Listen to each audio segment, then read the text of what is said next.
Yun guys, magluluto ako ng pinirito na na langka. Very mix. Yung ulam namin, tapos lagyan ko siya ng crispy fry. Tingnan nyo, kung naluto ko na, at ng itlog. Nagalaga ako ng langka. Kaya na natira, yung ulam din namin bukas. Ilaga ko yung itlog din namin bukas. Yan na yung nilalaga ko na langka guys. Tingnan nyo, parang ano siya, parang pritong baboy. Gawin ko siyang pritong baboy with egg at crispy fry. Malambot na, pwede mo siyang kunin. Yan ang nilaga kong langka guys, hinog na yan, malambot na. Yan ang crispy fry, at itlog. Yan, tuglado na yan guys.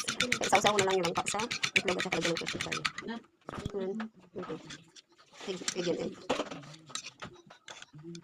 Tapos, ito natin ang crispy fry. Sample muna to.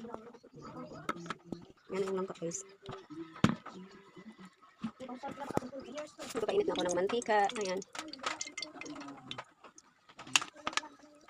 Yan na. Lagay na natin sa mantika. Yan na. Ay, ulit pa mainit. Yan. Pinito na natin.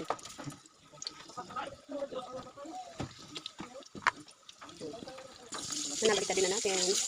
O, ganyan parang karne. Mukhang masarap na ito guys. Yan ang gawin niyo sa langka guys. Para maging masarap.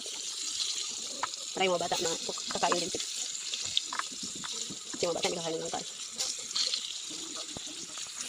Yan na guys, mukhang masarap na.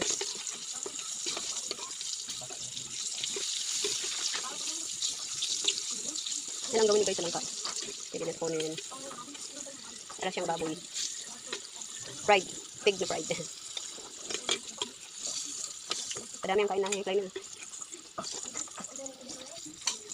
Thank you for watching guys. Sasarapan sila guys. Sarap daw sabi ng mga kids ko. Sarap talaga yun. Egg yan with crispy fries. Thank you for watching guys.